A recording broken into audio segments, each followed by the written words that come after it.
다 같이 기도하시겠습니다. 살아계시며 거룩하신 하나님 아버지, 저희가 하나님을 알지 못하고 어둠 가운데 행하며 죄악 가운데 살아갔습니다.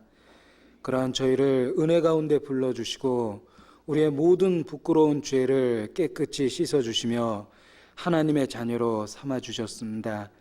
이제 그 아들의 영을 우리 마음에 주셨고 영원한 세계의 소망을 가지고 이 땅에 살아갈 수 있도록 모든 것을 허락하여 주신 아버지 하나님께 더욱 감사 찬양을 드립니다. 오늘 모이기를 힘쓰라는 하나님의 말씀을 따라 하나님 앞에 저희가 한자리에 나와 머리를 숙였습니다. 우리의 일상의 모든 일을 오직 아버지 하나님께서 잘 살펴서 하시는 줄 압니다. 우리 각 사람 마음의 형편에 맞는 대로 교훈하여 주시고 우리 가운데 연약한 자에게 더욱 능력을 더하여 주시고 고난받는 자를 위로해 주시며 의심과 흔들리고 있는 자를 주님 능력 가운데 붙잡아 주시기를 간절히 간구드립니다. 잠깐 후에 영원한 처소에서 우리 각 사람을 불러주실 때 아무런 부끄러움도 없이 책망받을 것 없이 기쁨과 찬양 중에 영광 중에 주님 만날 수 있기를 진심으로 바라고 원합니다. 그때까지 우리의 간증을 지켜주시고 우리의 일상의 모든 일 가운데 오직 주님의 빛의 자녀답게 살 수 있도록 우리의 마음을 일깨워 주시고 우리의 생애를 주관하여 주시옵소서. 우리의 일상의 모든 생각하는 곳에 주님 함께 하심으로 주님의 거룩한 뜻으로 채워주시고 말마다 또 행실마다 하나님의 영광을 나타낼 수 있도록 도와주시고 우리 생애를 주관하여 주시기를 참으로 간절히 간구드립니다. 무엇보다도 아버지 하나님 앞에 아직 구원 얻지 못한 이뤄진 영혼들, 그들을 기억하고 이 시간 아버지 하나님께 간절히 기도합니다. 주 예수를 믿으면 너와 네 집이 구원을 얻을 것이라고 약속하셨고 노아와 그의 가족들을 돌봐주셨습니다. 또한 소돔 고모라의 그 멸망의 때에 롯과 그에게 속한 자들을 살펴주시며 인도해 주셨습니다. 우리 각 사람 가정에 그 동일한 은혜로 채워주시고 우리에게 속한 자, 우리 주변에 있는 자 한 사람도 이루어지지 않도록 살펴주시고 기회를 허락하여 주시기를 참으로 간구드립니다. 그들의 완악하고 강팍한 마음속에 오직 성령의 능력으로 역사하셔서 그들 마음에 복음이 심기어지고 함께 소망을 나눠 가질 수 있도록 도와주시고 자비를 베풀어 주시옵소서. 또한 이 한 주간에 전국적으로 복음이 증거되고 있습니다. 갈릴리 수양관에서도 말씀이 증거되고 또 멀리 일본에서도 말씀이 증거되고 있습니다. 그 모든 곳에 주님 함께하여 주심으로 참석한 모든 영혼들 구원받고 오직 아버지 하나님께만 영광과 기쁨 돌릴 수 있도록 도와주시고 역사해 주시기를 또한 이 시간 같은 마음으로 하나님 앞에 기도합니다. 오늘 저희가 모여 함께 하나님을 찬양하고 말씀을 상고하는 이 모든 시간에 오직 성령의 나타남과 능력 가운데 주관하여 주시고 하나님의 영광만이 나타나며 주님 주시는 풍성한 은혜가 우리 마음에 넘칠 수 있도록 도와주시기를 또한 간절히 기도합니다. 저희를 사랑하시는 우리 구주 예수님 이름으로 기도드렸습니다. 아멘.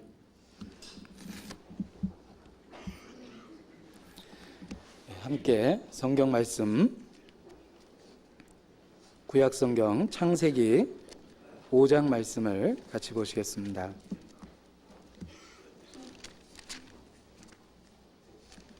창세기 5장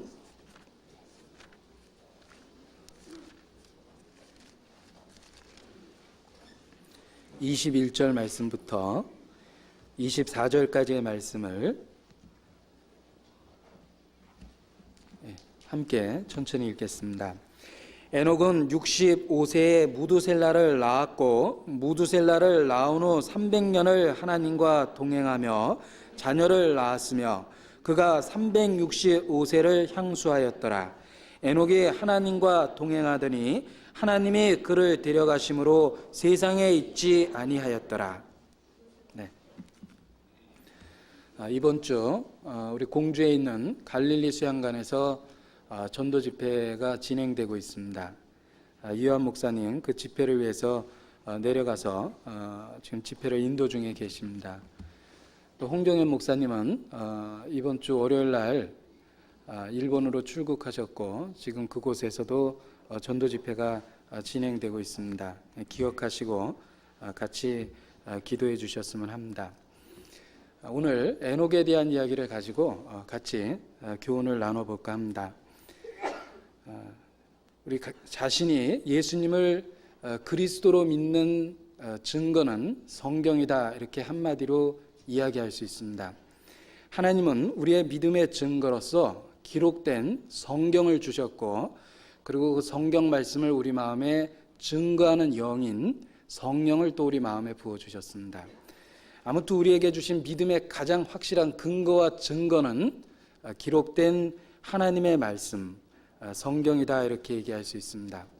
이 성경에 많은 역사적인 내용들이 기록되어 있고, 그 역사적 내용 속에 믿음의 선진들, 앞서간 믿음의 선진들에 관한 기록들도 많이 나와 있습니다. 예를 들면 아벨의 제사를 통해서 하나님이 어떠한 사람을 받아주시는가를 보여주었던 아벨의 제사 이야기도 있고, 또 오늘 본문으로 읽은 하나님과 동행했다는 에녹, 그리고 홍수에 대한 경고를 받고 방주를 예비했던 노아, 또 믿음의 조상이라고 이야기할 수 있는 아브라함, 또 이삭, 야곱, 모세, 성경에는 많은 그 믿음의 선진들에 대한 이야기가 나타나 있습니다. 그래서 친히 말씀하시기를, 그러므로 우리 가운데 구름같이 둘러싼 허다한 증인들이 있다라는 그 표현도 있습니다. 우리의 믿음은 우리 시대에 특별하게 주어진 것이 아니라 창세 이후로 많은 믿음의 선진들에게 계시되었고, 그들의 생애 속에서 그 믿음이 확증되었다라고 이야기하십니다. 그래서 우리 주변에 구름같이 둘러싼 허다한 증인이 있다라고 히브리서 12장 1절에 선언되어 있습니다. 또 어떤 신앙생활의 직접적인 교훈을 위해서 주의 이름으로 말한 일에 선지자들의 고난과 오래 참음으로 너희의 본을 삼으라라는 권면의 말씀도 있습니다. 많은 믿음의 조상이 있고, 그들의 삶 속에서 그들이 겪었던 고난, 그들이 받았던 위로, 그들이 지녔던 능력, 그 모든 이야기를 통해서 본을 받고 또 교훈을 받으라고 이야기해 주십니다. 어떤 믿음의 내용을 그 원론적으로 딱딱하게 설명할 수 있습니다. 어떤 교리적인 내용이지만 조금은 듣기 딱딱하지만 분명하게 믿음의 내용을 교리적으로 설명할 수 있습니다. 성경의 많은 부분에 믿음의 내용을 설명을 해 주셨습니다. 그런데 그 딱딱한 교리적인 부분뿐만 아니라 실질적인 그 믿음의 선진들에 대한 삶으로서 그들의 일상 생활을 가지고 그들이 그 신앙으로 어떤 생활을 했는가 구체적으로 많은 예를 보여주셨다라고 생각을 합니다.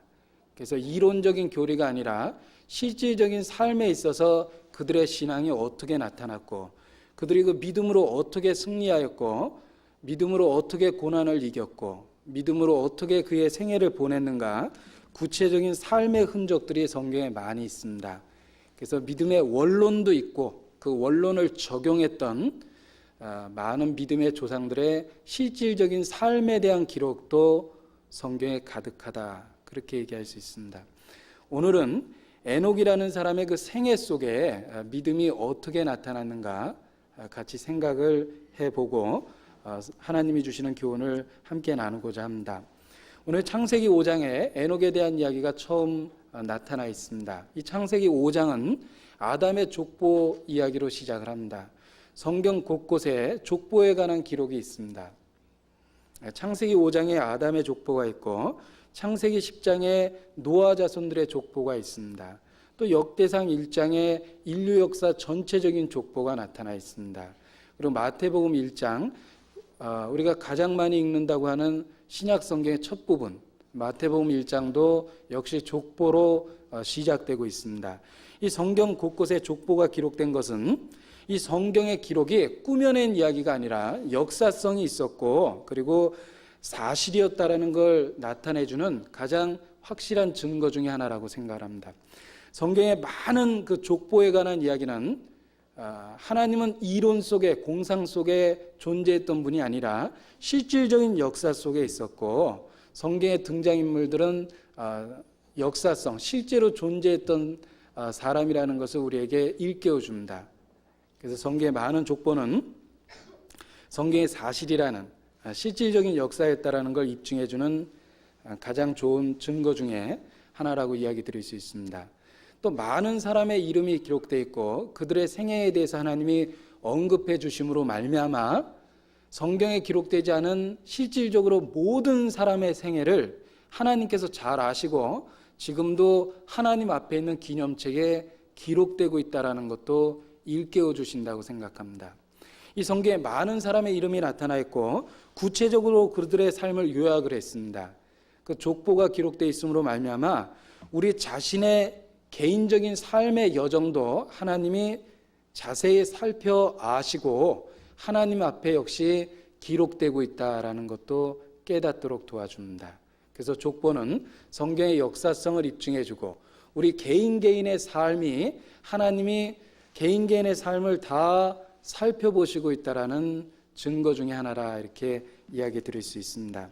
오늘 창세기 5장 말씀에 있는 족보도 아담의 족보인데 막상 읽어보면 이 죽었더라라는 말이 반복되고 있는 것을 느낍니다. 그래서 4절에 보면 아담이 셋을 낳은 후 800년을 지내며 자녀를 낳았으며 그가 930세를 향수하고 죽었더라. 셋은 105세에 에노스를 낳았고 그 문장 끝에 보면 912세를 향수하고 죽었더라. 또 에노스는 90세에 게난을 낳았고 해서 그 문장 끝부분에 보면 905세를 향수하고 죽었더라. 이런 식으로 아담의 족보를 기록하면서 하나님은 구체적으로 그들이 몇 세를 향수했고 그리고 죽었다라는 이야기를 반복해서 해주십니다. 이 창세기 5장을 계속 읽고 있다 보면 그 죽었다라는 말이 반복됨으로 말미암아 우리 자신의 운명도 깨달을 수 있도록 도와주십니다. 지혜자의 마음은 초상집에 있고 우매자의 마음은 연락하는 자의 집에 있느니라 그러셨습니다. 하나님 앞에 지혜자의 마음은 초상집에 있다라고 말씀하셨고 자기의 죽음을 생각해 봄으로 인해서 지혜를 얻을 수 있다라고 말씀하십니다. 창세기 5장은 우리들의 앞서간 그 조상들의 이야기 중에 죽었더라라는 이야기를 반복해 주심으로 말미암아 우리 자신의 운명도 하나님 앞에 바라볼 수 있도록 우리 마음을 일깨워 주신다고 이야기할 수 있습니다. 이 죽었더라는 말의 반복 속에서 그 죽음의 절대적인 운명을 우리는 생각하게 되고 우리 자신의 마지막 모습도 이 본문 속에서 살펴보게 됩니다. 그래서 하나님 앞에 자기 영혼에 관한 문제를 깊이 생각할 수 있는 기회를 갖게 된다라고 이야기 드릴 수 있습니다. 다윗이 하나님께 기도할 때 여호와여 나의 종말과 연한의 그 어떠함을 알게 하사 나로 나의 연약함을 알게 하소서라고 기도했던 적이 있습니다. 나의 종말과 연한의 어떠함을 알게 하사 나의 연약함을 알게 하소서. 자기의 종말과 연한이라는 건 태어난 때가 있고 죽을 때가 있다는 겁니다. 끝날 때가 있다는 거죠. 종말과 연한의 어떠함을 알게 하고 나의 연약함을 알게 하사. 그러니까 우리의 연약함을 발견하고 자기의 마지막 운명인 죽음을 생각하고 자기도 반드시 죽을 거라는 그 필연성을 깨닫게 될 때 우리도 그 뒤에 보면 다윗과 같은 고백을 할 수 있습니다. 주여 내가 무엇을 바라리오 나의 소망은 주께 있나이다 이렇게 고백합니다. 그 다윗의 그 신앙적인 고백 나의 모든 소망은 주께 있나이다라는 그 고백이 어떻게 해서 나온 거냐면 자기의 종말과 연한을 깊이 생각했습니다. 그리고 자기의 연약함을 철저히 깨달았습니다. 그 결과 그는 하나님 앞에 고백할 수밖에 없었어요. 주여 내가 무엇을 바라리오 나의 소망은 주께 있나이다. 자, 종말과 연한 그리고 자기의 연약함을 깨달을 때 그 반대되는 영원히 계시는 하나님, 썩지 않고 없어지지 않고 쇠하지 않고 변하지 않고 그런 영원한 세계를 사모하게 되고 그 세계의 주인이신 하나님을 바라보게 됩니다. 그래서 결국은 아주 신앙적인 고백을 하죠. 나의 모든 소망은 주께 있나이다, 이렇게 고백합니다. 이 죽었더라는 말의 반복이 우리로 하여금 그런 지혜를 얻게 해주십니다. 우리는 살기 위해서 너무 바쁜 시간을 보내고 있고 모든 우리의 삶의 계획과 목적은 다 살아가는 이야기입니다. 그러한 우리에게 죽었더라라는 말은 우리의 마지막 운명을 다시 일깨워줍니다. 내가 지금 부지런히 달려가고 있는데 어느 쪽을 향해서 뛰고 있는 것인지를 깨닫도록 도와줍니다. 우리는 죽음이라는 최종 목적을 위해서 뛰고 있습니다. 그렇다면 내 삶의 목적이 무엇인지 누구든지 한 번쯤은 생각해 봅니다. 죽음이 우리들의 마지막은 아니기 때문에 그렇습니다.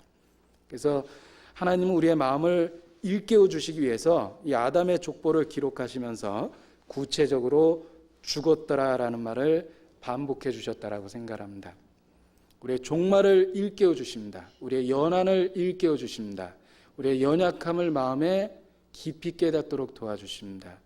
그래서 우리의 소망이 하나님께, 영원한 세계에 있는 하나님께 두어야 된다라는 그 진리를 더욱 마음에 깨닫도록 도와줍니다. 그래서 이 창세기 5장의 족보에 이 죽었더라라는 말이 반복해 나오면서 우리는 많은 교훈을 받습니다. 또 이 죽었더라는 말을 우리가 반복해서 읽음으로 인해서 무엇을 깨달을 수 있냐면, 선악을 알게 하는 나무의 실과를 먹지 마라. 하나님의 계명이었습니다. 먹는 날에 하나님의 말씀을 어기면 정령 죽으리라. 죄싹은 사망이다. 범죄하는 그 영혼이 죽으리라. 라는 그 하나님의 말씀이 이루어졌다는 걸, 아담은 범죄했고 그 죽음에 대한 이야기가 반복돼서 나옴으로 말미암아 하나님의 먹는 날 정령 죽으리라 했던 죄싹은 사망이라는 그 형벌의 대가가 이루어졌다라는 것을 우리는 또 이 말씀을 통해 확인해 볼 수 있습니다. 그래서 죄의 결과를 깨닫게 됩니다. 죄의 결과는 사망입니다. 죄싹은 사망이기 때문에 그렇습니다. 그래서 우리의 마음을 이 죽었더라는 말이 또 하나님의 형벌에 대한 부분을 일깨워주고, 그리고 아담이 먹는 날 정령 죽으리라 했던 그 경고의 말씀처럼 죽음이 모든 인류에게 들이닥쳤다라는 그 하나님의 말씀의 성취도 또한 보게 됩니다. 자, 그런데 재밌는 건 이 창세기 5장에 죽었더라라는 말을 다 지어보면 8번 나옵니다. 창세기 5장의 족보에 나와 있는 그 인물들 중에 죽었더라라는 말이 반복해서 나오는데 다 지어보면 8번 나옵니다. 그런데 우연의 일치치고는 그 8이라는 숫자는 늘 죽음을 깨고 승리하는 숫자와 또 연결되어 있습니다. 예수님은 안식 후 이튿날 부활하셨습니다. 안식일은 제7일 안식일이죠. 안식 후 이튿날은 8일째 되는 날입니다. 노아 홍수 때 모든 것이 죽었습니다. 새롭게 출발한 사람은, 구원받은 사람은 노아의 가족이었던 8명 뿐이었습니다. 그리고 성경 전체에 죽은 자가 살아났다라는 부활의 기록도 8번 나옵니다. 구약에 3번, 예수님이 3번, 베드로가 1번, 바울이 1번. 그래서 이 8이라는 숫자가 죽은 자를 살리는 이야기와 아주 연결이 돼 있는데, 창세기 5장에 죽었더라는 말이 8번 나오고, 하나님은 성경 전체를 통해서 그 죽음을 깬 부활에 관한 이야기를 또 8번, 그런 죽은 자를 살리신 경우도 8번, 또 예수님 부활하신 것도 8일째, 그리고 할례를 받는 것도 출생한 지 8일째, 홍수 후에 8명의 구원, 이런 그 어떤 우연의 일치치고는 어떤 숫자적인 일치를 또 성경에서 보여주십니다. 그것은 그 죽었더라라는 그 절대적인 운명이 하나님에 의해서 다시 회복되고 부활의 새 생명을 우리에게 주실 것을 그렇게 숫자적인 일치를 통해서 우리 마음에 깨닫도록 또 도와주셨다라고 생각을 합니다. 자, 그런데 오늘 읽은 본문은 그 죽었더라라는 그 말의 반복 속에 아주 예외적인 부분으로 우리에게 이렇게 확 더 눈에 띄게 기록이 되어 있습니다.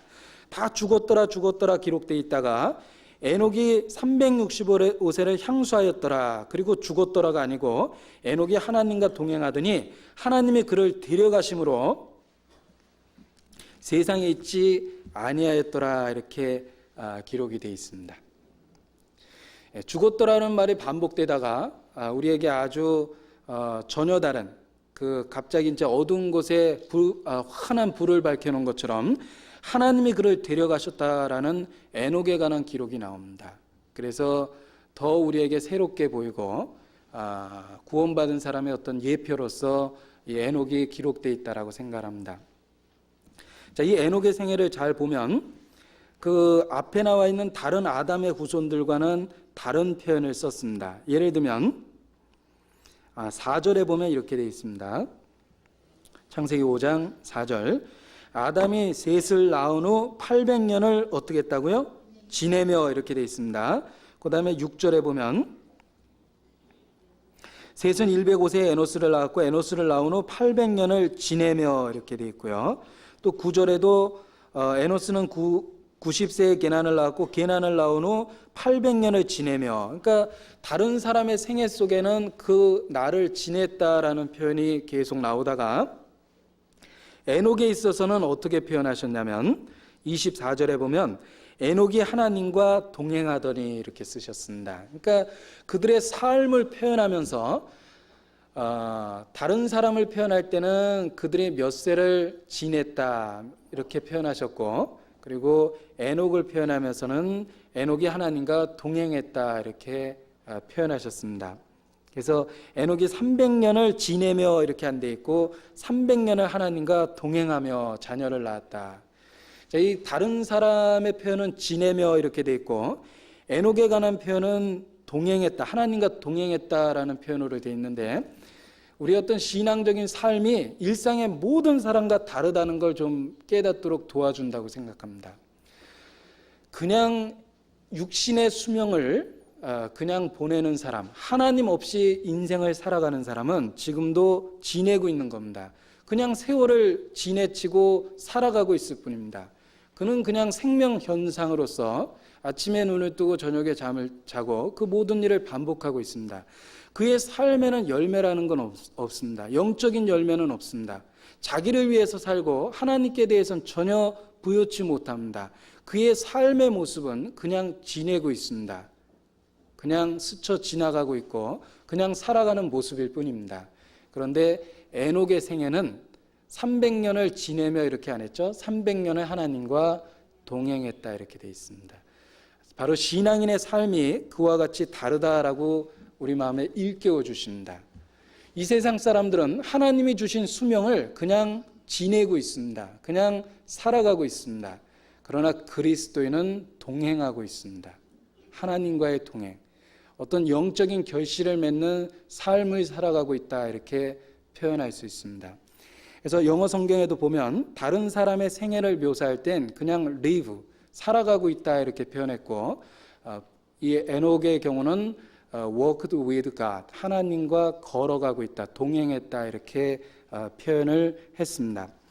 그래서 이 지내며라는 말이 쭉 나오다가 갑자기 이 에녹의 생애 속에는 지냈다라는 표현을 안 쓰시고 동행했다라는 표현을 해 주심으로 말미암아 우리의 생애의 가치가 단지 세월을 보내는 것에 있어서는 아니 되고 하나님과 동행하는 삶이 있어야 되겠다라는 걸 더 깨닫도록 도와주십니다. 자, 에녹은 하나님과 동행했습니다. 그는 단지 지낸 것이 아닙니다.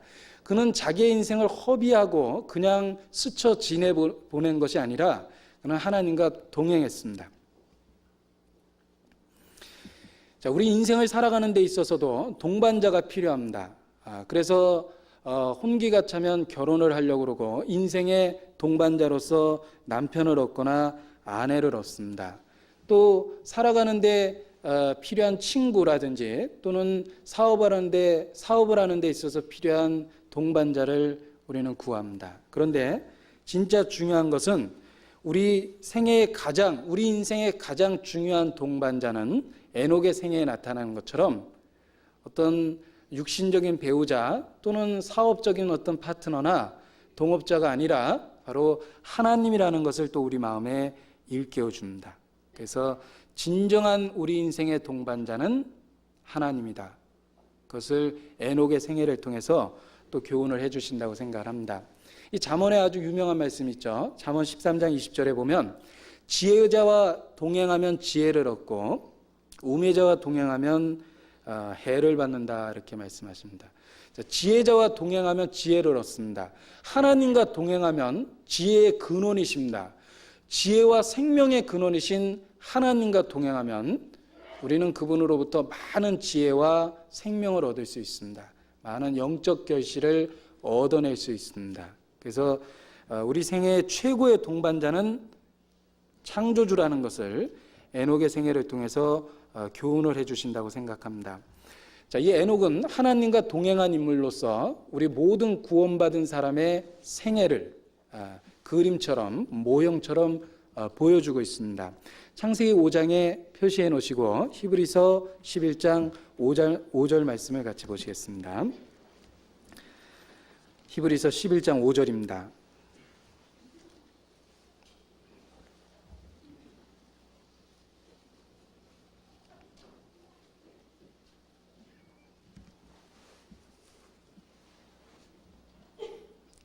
같이 읽겠습니다.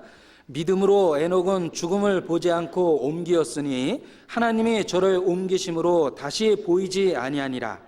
저는 옮기우기 전에 하나님을 기쁘시게 하는 자라는 증거를 받았느니라. 자, 믿음으로, 여기 에녹에 대한 이야기가 다시 언급되어 있습니다. 믿음으로 에녹은 죽음을 다시 보지 않고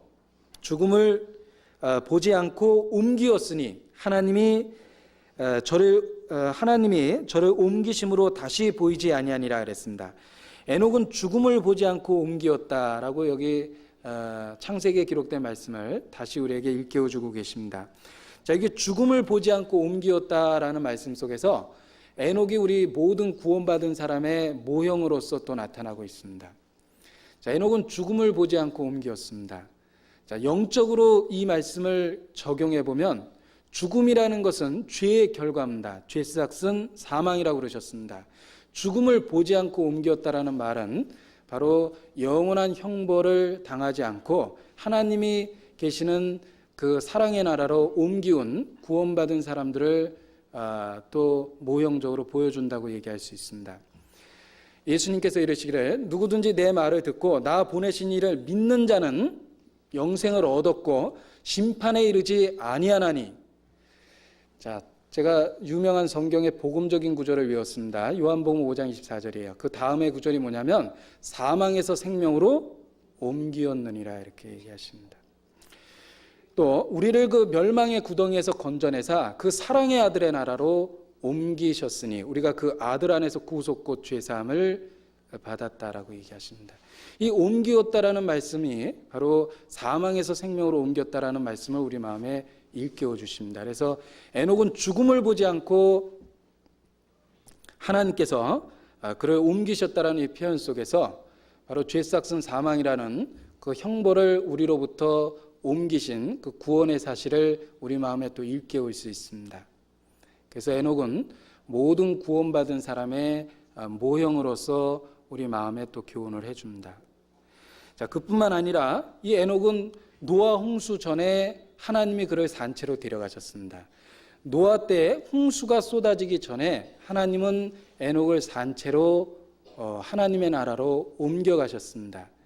그 옮기신 그 모습 속에서 하나님 앞에 환난 전에 휴거되는 모든 사람의 모형이다라고 또 얘기를 드릴 수 있습니다. 하나님이 홍수 전에 에녹을 옮기우셨다면 그 동일하신 하나님께서 동일하신 은혜와 능력으로서 역시 마지막 심판이 쏟아지기 전에 에녹과 같은 구원받은 모든 사람을 그 영원한 세계로 죽음을 보지 않고 옮기실 것, 휴거에 대한 어떤 모형을 에녹의 생애를 통해서 또 우리에게 보여주신다고 생각합니다. 에녹 자신이 우리들 각자의 구원받은 모습이고 죽음을 보지 않고 생명으로 옮기고 하나님의 나라로 옮겼습니다. 그리고 또 하나는 환난 전에 휴거될 교회의 모습을 또 교훈해 주십니다. 하나님의 에녹을 옮기셨다면 그 일을 얼마든지 반복해서 모든 사람에게 하실 수 있다라는 겁니다. 그래서 교회가 환난 전에 휴거될 것에 아름다운 모형이라고 이야기를 드릴 수가 있습니다. 데살로니가 전서 4장 17절입니다. 신약성경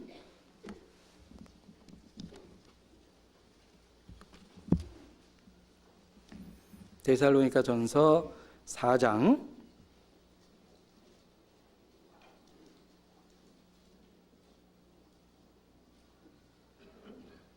16절 17절 같이 읽겠습니다. 주께서 호령과 천사장의 소리와 하나님의 나팔로 친히 하늘로 쫓아 강림하시리니 그리스도 안에서 죽은 자들이 먼저 일어나고 그 후에 우리 살아남은 자도 저희와 함께 구름 속으로 끌어올려 공중에서 주를 영접하게 하시리니 그리하여 우리가 항상 주와 함께 있으리라. 자, 에녹의 생애를 통해서 우리는 신약 시대에 주어진 교회의 휴거, 살아남은 사람을 구름 속으로 끌어올려 항상 주와 함께 있게 하겠다라는 휴거에 대한 약속을 하나의 예표로서 에녹의 생애를 통해서 확인해 볼 수 있습니다. 28절도 제가 읽어볼게요. 그 뒤에 나오는 말. 그러므로 이 여러 말로 서로 위로하라 그러셨습니다. 자, 이 휴거에 대한 말씀이 왜 언급되어 있는 거냐면 그 13절에 보면 형제들아 자는 자들에 관하여는 너희가 알지 못하면 우리가 원치 아니하노니 이는 소망 없는 다른 이와 같이 슬퍼하지 않게 하려 함이라. 이 데살로니가 전서에 왜 휴거에 대한 이야기가 언급되어 있느냐, 자는 자, 먼저 죽은 자들 앞에서 슬퍼하는 사람들을 위로하다 보니까 그 휴거에 대한 비밀을 다시 한번 일깨워 준 겁니다. 그래서 이 여러 말로 서로 위로하라 그랬습니다. 자, 우리는 사랑하는 사람을 죽음으로 먼저 잃어버릴 때가 있습니다. 그 죽음 앞에서 인간적인 그 어떤 언어도 위로가 되지 않습니다. 그 슬픔을 달래주기가 어렵습니다. 근데 그 슬픔을 달래줄 수 있는 유일한 하나님의 위로는 바로 우리가 항상 주와 함께 있을 것이다. 우리도 구름 속으로 끌어올려 그 먼저 갔던 성도들과 만나는 날이 있다. 이 여러 말로 서로 위로하라. 죽은 자를 위로할 수 있는, 먼저 사랑하는 사람을 잃어버리고 그 죽음 앞에서 슬퍼하는 사람을 위로할 수 있는 유일한 말은 우리가 다시 하나님 앞에 만난다라는 말씀뿐입니다. 그래서 우리의 생애가 이 생뿐만 아니라 그 영원한 세계에 하나님이 예비하신 그 세계에서 우리가 다시 만날 것이라는 그 약속만이 바로 죽은 자에 대한 슬픔을 갖고 있는 자를 위로할 수 있는 유일한 말이라고 하나님 말씀해 주십니다. 자, 이 에녹은 바로 우리들이 다시 만날 것을 또 아름답게 보여줍니다. 영원한 세계에 가보면 그 에녹도 와 있을 겁니다. 그는 모든 사람의 하나의 대표로서, 예형으로서, 예표로서 환난 전에, 홍수 전에 하나님이 직접 데려가셨다고 생각합니다. 고린도전서 15장 말씀도 하나 보겠습니다.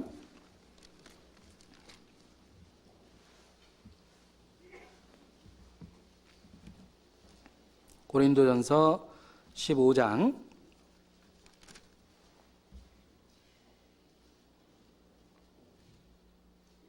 51절 52절 같이 읽겠습니다. 보라, 내가 너희에게 비밀을 말하노니 우리가 다 잠잘 것이 아니요 마지막 나팔에 순식간에 오려니 다 변하리니 나팔 소리가 나매 죽은 자들이 썩지 아니할 것으로 다시 살고 우리도 변화하리라, 이렇게 말씀하십니다. 그래서 예수님 오실 때 살아남아 있던 모든 그리스도인들이 호련히 다 변화되어 썩지 아니할 것으로 변화돼서 하나님 앞에 서게 될 것이다 라는 이야기를 해주십니다.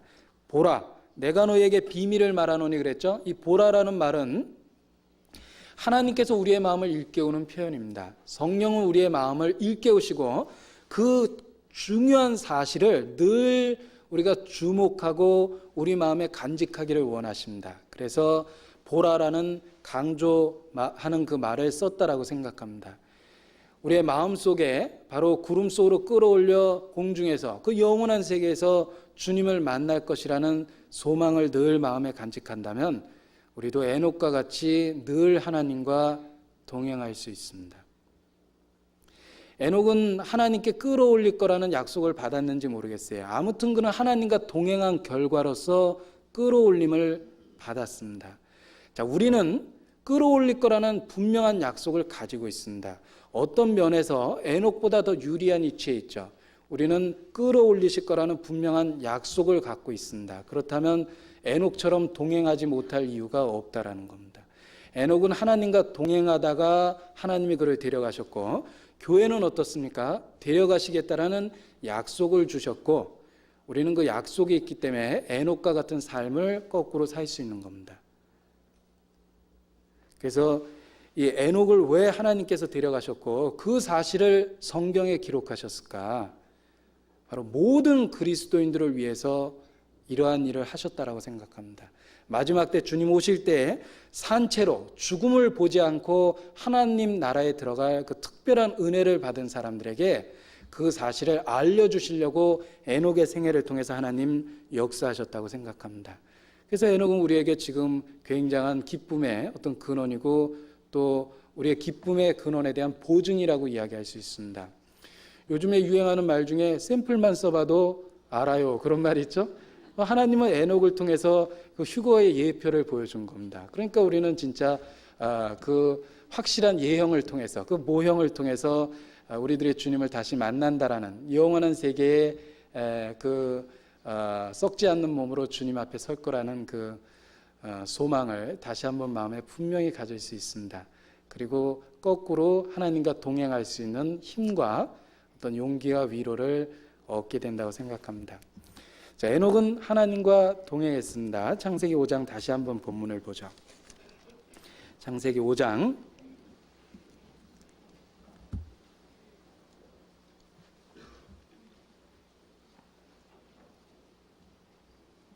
21절 제가 다시 읽겠습니다. 에녹은 65세에 무드셀라를 낳았고 무드셀라를 낳은 후 300년을 하나님과 동행하며 자녀를 낳았으며 그가 365세를 향수하였더라. 에녹이 하나님과 동행하더니 하나님이 그를 데려가심으로 세상에 있지 아니하였더라. 이 하나님과 동행했다라는 말을 에녹의 생애 가운데 두 번이나 묘사하셨는데, 하나님과 동행하는 삶이라는 것이 어떤 삶일까? 한번 마음에 생각을 해보십시오. 그런데 하나님과 동행했다라는 삶이 구체적으로 우리 마음에 하나하나 이렇게 새겨질 때 실질적으로 우리도 그렇게 살 수 있는 교훈을 얻을 수 있다고 생각합니다. 그래서 하나님과 동행하는 삶이라는 것이 어떤 의미가 있는지 몇 가지 시간이 되는 대로 한번 생각을 해보겠습니다. 첫째, 에녹은 하나님과 동행했습니다. 하나님에 대해서 인정한 것뿐만 아니고 하나님에 대해서 생각만 한 것도 아니고 그는 실제로 하나님과 동행했습니다. 그의 생활 속에 하나님이 있었고 그는 경험적으로 자기의 삶에 있어서 하나님을 인정하고 살아갔습니다. 에녹은 단지 어떤 하나님이 계실 거다라는 생각만 했던 게 아닙니다. 하나님이 계시다라고 인정만 했던 것도 아니에요. 그의 삶 속에 경험적으로 실제적으로 하나님과 동행했습니다. 어떤 사람의 삶은 하나님을 인정은 합니다. 하나님이 계시다라는 걸 교리적으로는 부정하지 않습니다. 교리적으로는 믿는 사람인데 그 사람의 실질적인 삶은 무신론적인 삶이 많습니다. 그 사람이 월요일부터 토요일까지 살아가는 삶의 모습 속에 전혀 하나님이 없습니다. 그 사람이 말하는 모습 속에 평상시에 사람을 대하고 행동하는 모습 속에 그 사람이 추구하는 삶의 형태 속에 하나님 없습니다. 그 사람은 이론적으로 하나님을 인정하는지 몰라도 그 사람은 생활에 있어서 행동에 있어서 무신론자라고 이야기할 수 있습니다. 그 사람은 에녹과 전혀 다릅니다. 자기가 에녹과 비슷하다고 생각하는지 모르지만 에녹과 전혀 다릅니다. 에녹은 하나님과 동행했습니다. 하나님의 존재를 인정하고 생각만 한 것이 아니라 그는 실질적으로 경험적으로 자기의 삶 속에 하나님과 동행했습니다. 근데 불행한 것은 얼마나 많은 사람들이 하나님을 이론적으로 교리적으로만 동의합니까? 그 사람의 실질적인 삶 속에 하나님 없습니다. 하나님을 인정하는 사람이 말을 그렇게 합니까? 하나님을 인정하는 사람의 삶의 모습이 진짜 그렇습니까? 그런데 불행한 것은 많은 사람들이 교리적인 무신론자는 아닌데 생활 속에서 하나님을 부인하는 사람 너무너무 많습니다. 그는 에녹하고 다릅니다. 에녹은 하나님에 대해서 생각한 게 아니라 하나님과 동행했습니다. 우리의 삶 속에 하나님 앞에 내가 있고, 그럼 모든 말 속에, 행동 속에, 우리의 생각 속에 하나님을 인정하는 것이 필요합니다. 그게 하나님과 동행하는 삶이다라고 이야기할 수 있습니다. 근데 불행한 것은 우리 시대의 전도가 아주 활발했습니다.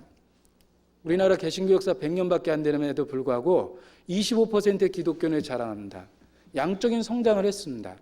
아무도 그거를 부인하지는 않습니다. 그런데 교리적인 문답은 받아냈지만 그들의 삶 속에서 하나님을 발견하기는 어렵다. 그리고 더 슬픈 것은 흔히 복음적이고 구원받았다고 하는 사람들 속에서조차도 그들의 삶 속에 하나님 없는 경우가 너무나 많습니다. 그는 에녹하고 다릅니다. 에녹은 하나님과 동행했습니다. 에녹은 하나님을 교리적으로 인정하고 단지 생각 속에 하나님을 인정했던 게 아닙니다. 그는 실질적인 삶에 있어서 하나님과 동행했습니다. 그래서 이 하나님과 동행했다라는 에녹의 삶이 우리에게 우리 자신의 삶 속에 실제적으로 경험적으로 나의 삶의 모든 부분에 하나님을 인정해야 된다라는 그 교훈을 또 해준다고 생각을 합니다. 자, 구원받은 사람도 때로는 많은 하나님의 일을 하면서 실질적으로 하나님과 동행하지 않을 때가 있습니다. 말이 모순돼 보입니까? 하나님의 일을 하면서 하나님과 동행하지 않는다. 모순된 말이 아니라 우리의 삶 속에서 그런 모습이 너무 많이 나타납니다. 어떤 당번이 정해지니까 당번에 의해서 봉사도 하고, 또 직분이 주어지니까 그 직분에 대해서 또 비난하는 이야기 듣고 싶지 않으니까 봉사도 하고 여러 가지 일도 합니다. 그런데 그 많은 일 가운데 실질적으로 하나님과 동행하는 삶이 없다면 그 모든 건 하나님 없이 하나님의 일만 했다, 이렇게 얘기할 수 있습니다. 제 자신도 마찬가지입니다. 하루 종일 제가 하는 일을 이렇게 살펴보면 너무 많은 일들이 있습니다.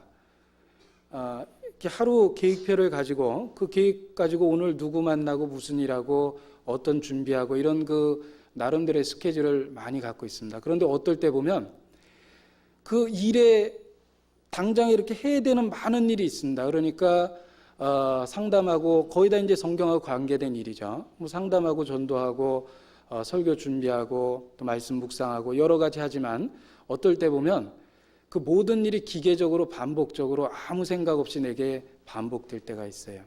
내 개인적으로 하나님 앞에 나아가서 그 문제를 깊이 의논한 적이 없을 때가 있습니다. 바로 그러한 때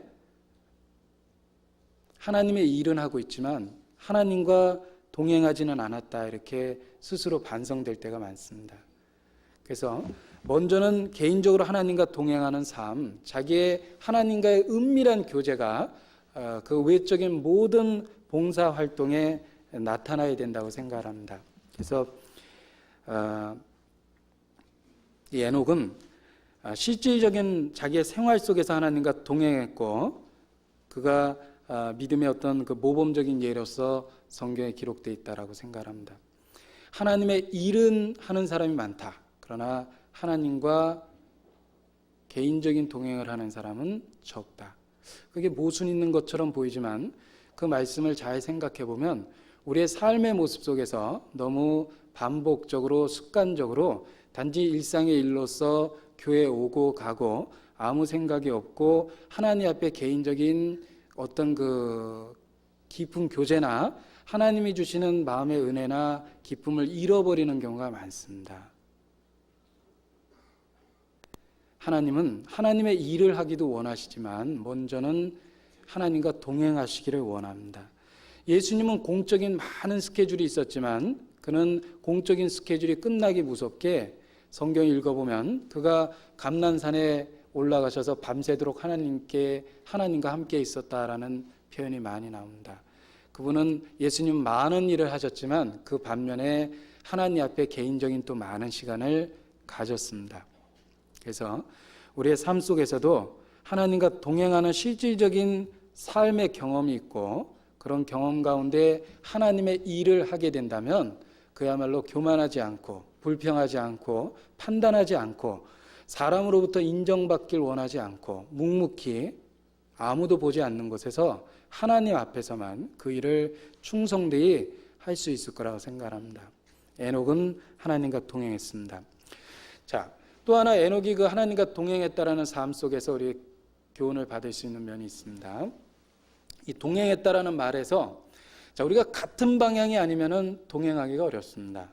자, 내가 길을 가는데 동행자가 생겼습니다.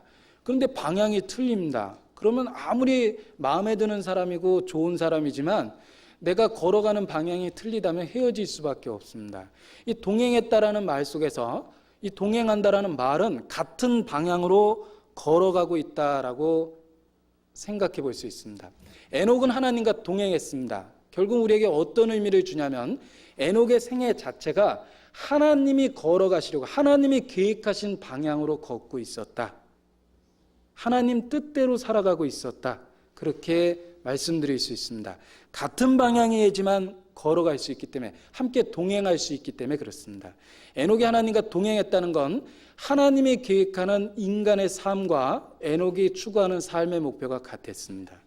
하나님이 가치 있게 보는 걸 에녹도 그렇게 보고 하나님이 귀하다고 생각하는 걸 에녹도 귀하게 봤습니다. 하나님이 기뻐하는 일을 에녹도 기뻐했습니다. 하나님이 혹 슬퍼하는 일이 있다면 에녹도 아마 그 죄를 가지고 슬퍼했을 겁니다. 에녹은 하나님과 같은 방향을 갖고 있었습니다. 그래서 동행할 수 있었습니다. 아모스 3장 3절을 보시겠습니다. 구약성경 아모스 3장 3절.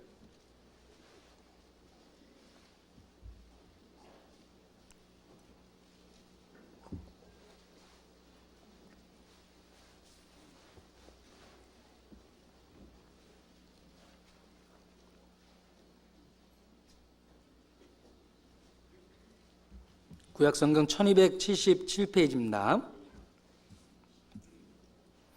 아모스 3장 3절입니다. 같이 읽겠습니다.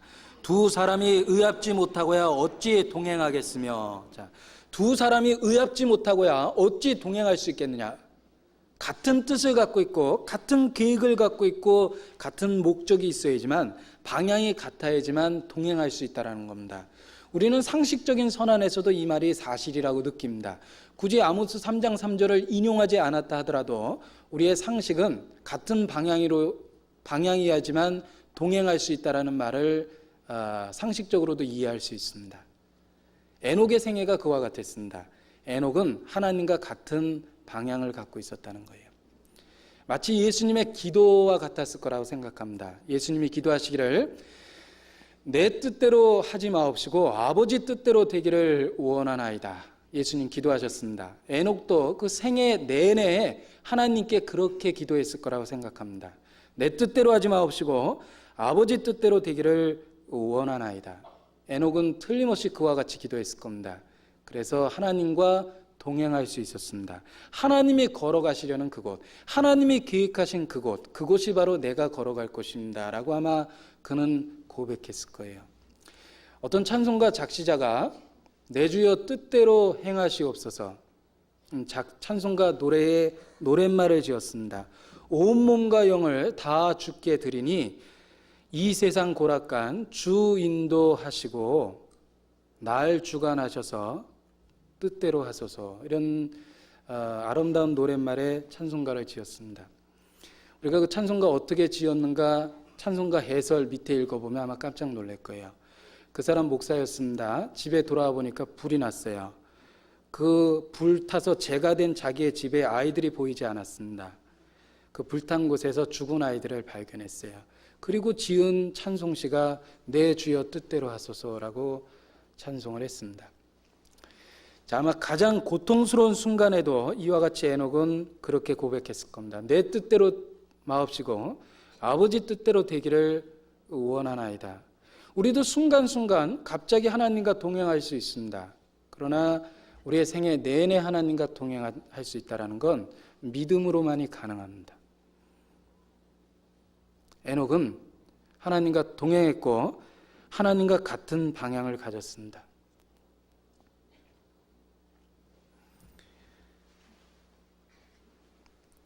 그 링컨 대통령이 남북 전쟁 당시에 회의를 하는데 어떤 그 장관이 그러더래요.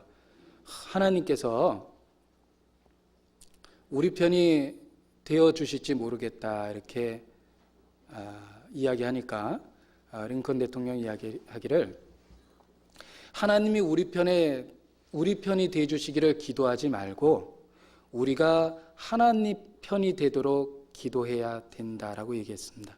그 말은 너무너무 명언인 것 같아요. 하나님이 우리 편이 되어주길 바라지 말고 우리가 하나님 편이 될 수 있도록 기도해야 된다 이런 겁니다. 내 마음대로 살면서 그 내 인생 가운데 하나님이 역사하길 바랍니까? 그렇지 않습니다. 하나님이 계획하고 하나님이 뜻하신 그 일이 내 생애 가운데 이루어지기를 기도해야 되죠. 에녹이 하나님과 동행했습니다. 거꾸로 얘기해 볼게요. 하나님이 에녹과 동행했다. 어떤 의미에서는 맞는 말이지만 그 의미를 깊이 따져보면 틀린 얘기입니다. 에녹이 자기 마음대로 살아가는 인생 속에 하나님이 함께 하신 게 아니라 에녹이 하나님의 인생 속에 들어온 겁니다.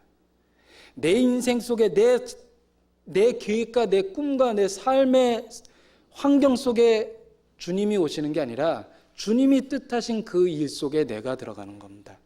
에녹은 하나님 뜻과 자기의 뜻을 일치시켰습니다. 그야말로 주님 뜻대로 하소서라고 고백했을 거라고 생각합니다. 에녹이 그래서 믿음의 사람이 된 겁니다. 주님 뜻대로 살기로 했네. 주님 뜻대로 살기로 했네. 주님 뜻대로 살기로 했네. 뒤돌아서지 않겠네. 이 세상 사람 날 몰라줘도 주님 뜻대로 살기로 했네. 이 세상 사람 날 몰라줘도 주님 뜻대로 살기로 했네. 모든 그리스도인의 기도 속에 그와 같은 부르짖음이 있어야 된다고 생각합니다. 사람이 의롭지 아니하고서야 어찌 동행할 수 있겠느냐. 우리가 하나님과 동행한다면 우리의 뜻을 하나님의 뜻에 굴복시키는 것이 필요합니다. 주님이 뜻하신 일, 내 마음의 계획을 갖고 그 일을 위해서 우리의 생애를 불태우는 게 필요합니다. 그게 믿음의 사람이고 하나님과 동행한 에녹의 모습이었다 이렇게 생각합니다. 자, 우리가 살아가면서 이렇게 해야 될지 아니면 이렇게 해야 될지 잘 모를 때가 있습니다. 좌인지 우인지 어떻게 결정해야 될지 모를 때가 있습니다. 아무리 생각해보고 의논해봐도 잘 모르겠어요. 그때 우리의 기도가 이렇게 나오면 될 것 같아요. 사도행전 21장입니다. 같이 한번 찾아보죠. 사도행전 21장 14절입니다.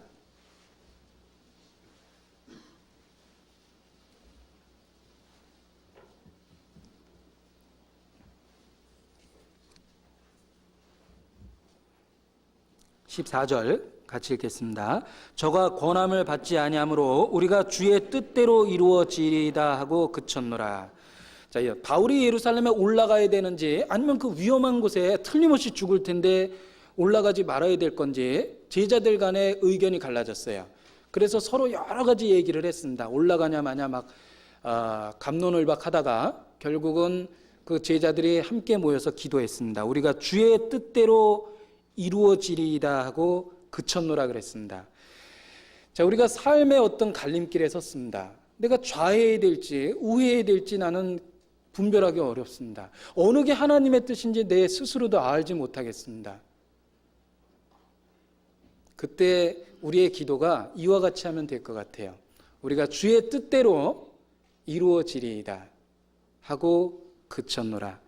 이제 우리의 마음에 갈등을 접어두고 하나님의 뜻대로 하나님의 인도하신 가운데 맡기는 게 필요합니다. 그래서 어떤 일은 하나님의 말씀을 갖고 분명하게 결정할 수 있어요. 그런데 어떤 일은 하나님의 말씀에 비춰봐도 좌해야 될지 우해야 될지 결정하기 어려운 때가 있습니다. 그때 우리의 기도가 우리가 주의 뜻대로 이루어지리이다. 그런 믿음의 기도가 우리의 마지막 어떤 그 해결책이 될 거라고 생각합니다. 하고 그쳤노라. 이제 더 이상 얘기할 필요가 없는 거예요. 하나님의 뜻이 있을 겁니다. 우리가 주의 뜻대로 이루어지리이다 이렇게 얘기합니다. 자, 이 에녹이 하나님과 동행했던 삶은 그와 같이 하나님과 같은 방향을 가졌다. 그래서 동행할 수 있었다라고 이야기할 수 있습니다. 자, 또 하나 에녹이 하나님과 동행했다. 그 의미가 구체적으로 또 어떤 의미가 있는지 또 생각을 해보겠습니다. 히브리서 11장 5절입니다. 다시 보겠습니다. 아까 찾았습니다.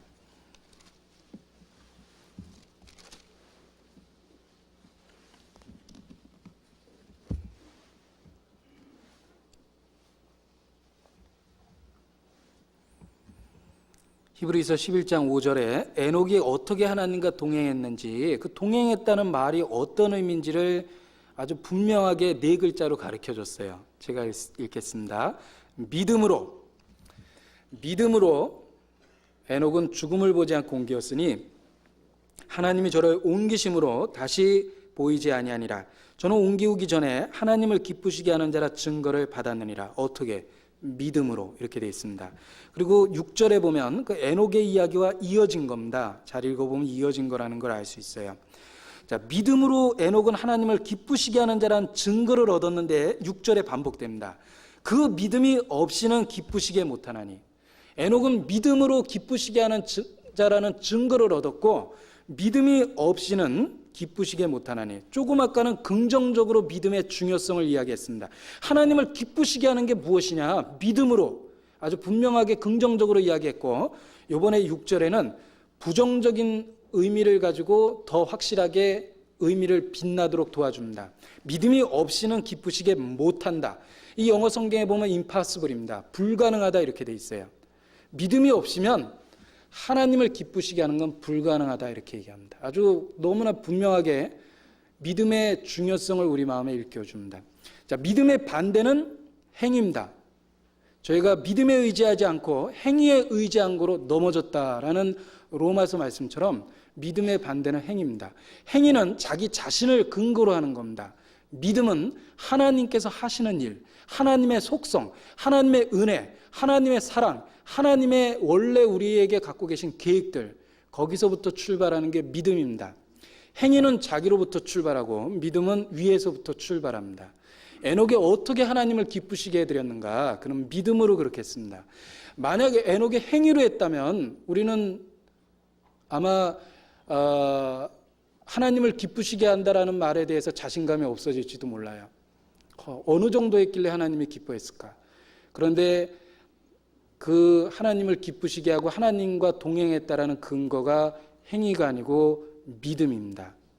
바로 우리 마음 안에 하나님이 주신 바로 그 믿음과 동일하다고 생각을 합니다.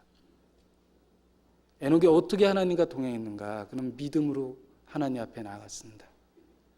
그 아벨의 제사를 통해서 피의 제사의 의미를 에녹은 아마 깨달았을 겁니다.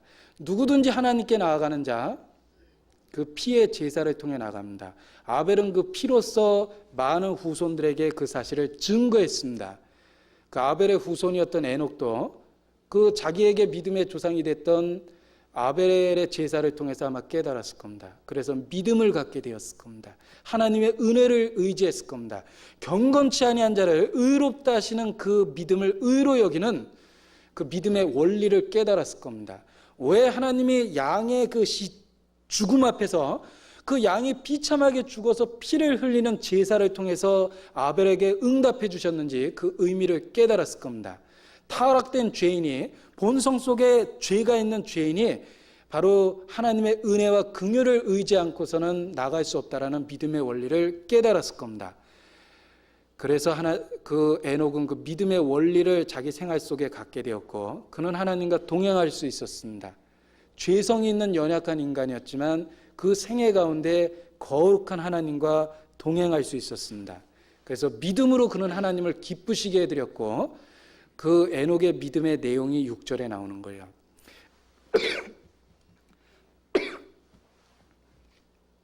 네, 죄송합니다. 믿음이 없이는 기쁘시게 못하나니 하나님께 나아가는 자는 반드시 그가 계신 것과, 여기 믿음의 내용이 나오죠. 반드시 그가 계시다는 것과 그가 자기를 찾는 자들에게 상 주시는 자심을 믿어야 할지니라. 에녹의 믿음의 내용이 구체적으로 나와 있습니다. 하나님이 반드시 계시다는 것, 그분이 살아계시고 하나님은 나의 일거수일투족을 아시고 나의 앉았다 일어남을 아시고 나의 모든 생각을 아시고 내 생의 모든 부분을 살펴하신다. 하나님이 계시다는 걸 알았고, 그리고 하나님께 자기가 간절히 구하고 찾을 때 하나님이 상 주실 거라는 걸 믿었습니다. 에녹의 믿음이었습니다. 자, 바로 그 후에 예수 그리스도의 십자가를 통해서 동일한 믿음을 우리는 갖게 되었다고 생각을 합니다. 에녹은 그 옛날 아벨의 제사를 통해서 은혜에 풍성하신 그 하나님의 속성을 깨달았습니다. 그리고 하나님의 거룩함을 깨달았어요. 죄에 대한 보응이 이루어져야 된다는 걸 깨달았습니다. 그래서 아벨의 제사에 응답했다는 것도 알게 됐을 거예요. 그리고 그는 믿음을 갖게 됐습니다. 그리고 결국은 그 믿음으로 하나님과 동행할 수 있었고, 하나님은 에녹의 그러한 믿음을 통해서 기뻐하셨습니다. 그래서 하나님을 기쁘시게 하는 자라는 증거를 얻게 되었다. 믿음으로, 이렇게 얘기하십니다. 자, 에녹이 하나님과 동행했다라는 내용에 그 믿음이라는 중요한 근거가 있다라는, 그 하나님과 동행한 가장 근원이 되는 것이 믿음이었다라는 걸 우리가 확인해 볼 수가 있습니다. 창세기 5장 다시 보시겠습니다.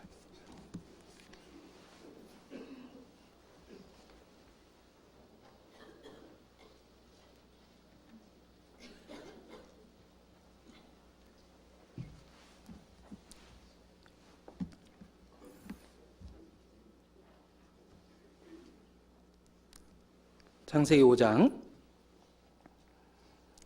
22절, 무두셀라를 낳은 후 300년을 하나님과 동행하며, 이렇게 되어 있고요. 23절, 그가 360세를 향수하더라. 에녹이 하나님과 동행하더니, 자, 300년을 하나님과 동행하며 또 에녹이 하나님과 동행하더니, 이렇게 되어 있습니다. 에녹이 하나님과 동행했다라는 건 어떤 특별한 한때를 가리키는 것이 아니라 그의 전 생애 전체에 걸쳐서 나타났다라는 걸 알 수가 있습니다. 에녹은 특별히 어떤 한때 하나님과 동행했던 것이 아니에요. 요즘에 많은 크리스찬들처럼 일요일 날 하나님과 동행하더라, 이렇게 돼 있는 게 아니죠. 에녹은 생애 내내, 그 전 생애가 하나님과 동행돼 있었고, 그가 하나님과 동행했던 삶은 지속적이고 계속적이었고 반복적이었습니다. 에녹은 300년을 하나님과 동행했습니다. 아마 그의 삶에 있어서도 늘 좋은 일만 있었던 것은 아닐 겁니다. 어렵고 힘든 일도 있었고 고난과 고통당했을 때도 있었을 겁니다. 인생이 당하는 큰 슬픔 가운데 빠졌을 때도 있었을 겁니다. 그야말로 쉴만한 물가 푸른 초장에 누워있을 때도 있었겠지만 사망의 음침한 골짜기를 지날 때도 틀림없이 그의 생애 가운데 있었을 겁니다. 형통한 날과 공고한 날에 하나님은 병행하게 하십니다. 모든 인생에게 그와 같이 하십니다. 에녹도 역시 굳은 날이 있었고 밝은 날도 있었고 인생의 어두운 날, 여러 슬픔의 날, 고난과 고통의 날, 그도 역시 동일한 우리와 같은 그런 기복을 겪었을 거라고 생각합니다. 그럼에도 불구하고 에녹은 지속적으로 계속적으로 변함없이 300년을 하나님과 동행했습니다. 얼마나 많은 사람들이 좋은 때, 즐거울 때, 기쁠 때, 편안할 때 하나님 앞에 잘 보내다가 어렵고 힘든 일이 닥치면은 신앙을 잃어버리고 뒤로 물러가 침륜에 빠지는 사람이 얼마나 많습니까? 그런 의미에서 에녹은 우리에게 아주 모범적인 교훈을 해줍니다. 그는 300년을 하나님과 동행했습니다. 그는 지속적으로 전 생애에 걸쳐서 하나님과 동행했어요. 그래서 하나님이 그를 더 이 세상에 두실 이유가 없었을 거라고 생각합니다. 왜? 그의 전 생애가 하나님과 동행해 있었기 때문에 이제 그의 생애는 가장 알차고 보람있고 결실에 가득 찼을 겁니다. 그러니까 먼저 익은 과일을 하나님이 따듯이 에녹을 아주 젊은 때, 에녹이 365세를 살았지만 그 당시에 사람들이 900세를 살았기 때문에 아주 젊은 때 죽은 거예요. 지금 말로 한 30대에 죽은 겁니다. 예. 그러니까 하나님은 더 이상 그를 두실 이유가 없었어요. 왜? 에녹의 전생에는 하나님께 이미 드려진 바 되었기 때문에 하나님의 익은 과일을 그대로 내둘 리가 없죠. 먼저 따서 곳간에 들이셨을 겁니다. 에녹은 지속적으로 계속적으로 하나님 앞에 살아갔다. 이렇게 우리가 또 교훈을 받을 수 있습니다. 우리들의 대부분의 신앙생활은 뭐 구원받은 지 5년 됐다 10년 됐다 말은 이렇게 하는데 그 생애를 잘 분석해 보면 1년 동안 했던 일을 반복합니다. 그렇게 몇 년 지나가 보니까 횟수는 오래됐지만 실질적으로 생각하는 거나 활동하는 것이나 구원받은 지 얼마 안 된 사람하고 아주 비슷해집니다. 그래서 우리는 하나님 앞에 오락가락 왔다리 갔다리 이렇게 하죠. 그런데 에녹은 계속적으로 하나님 앞에 걸어갔습니다. 그러니까 그 다른 사람들보다 더 풍성한 열매를 일찍 맺고 하나님 앞에 일찍 갈 수 있었을 거다라고 생각합니다. 자, 에녹이 하나님과 동행했다라는 말은 계속적이고 전 생애에 걸쳐서 있었던 일이다. 어떤 생애의 일부분의 이야기가 아니다. 이렇게 또 교훈을 받을 수 있습니다. 자, 또 하나 에녹이 하나님과 동행했다라는 말씀 속에서 자, 하나님의 속성 중에 하나가 빛입니다. 하나님은 빛입니다. 그에게는 어둠이 없으십니다. 그래서 누구든지 하나님과 사귐이 있다 하고 어두운 가운데 행하면 그 거짓말하는 사람이라고 그랬습니다. 그럴 수 없다고 그랬습니다. 빛과 어둠이 어찌 사귀겠느냐. 하나님은 빛이십니다. 누가 하나님과 사귐이 있다 그러고 어두운 가운데 있을 수 있습니까?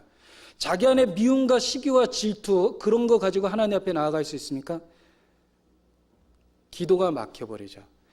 하나님과 동행한다고 어두운 가운데 행하는 자는 거짓말하는 자요 진리가 그 속에 있지 않다 그랬습니다. 형제를 미워하는 가운데 기도가 잘 된다면 그 사람이 이상한 사람이죠. 마음에 자백하지 않은 죄가 있음에도 불구하고 기도가 잘 된다. 그 사람 아주 이상한 사람입니다. 빛과 어둠이 어떻게 사귑니까?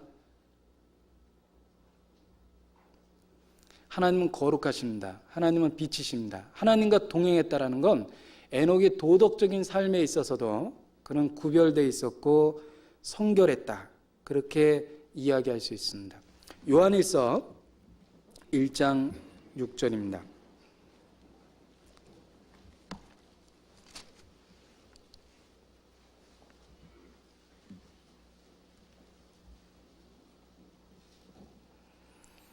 요한일서 1장 6절 7절 같이 읽겠습니다.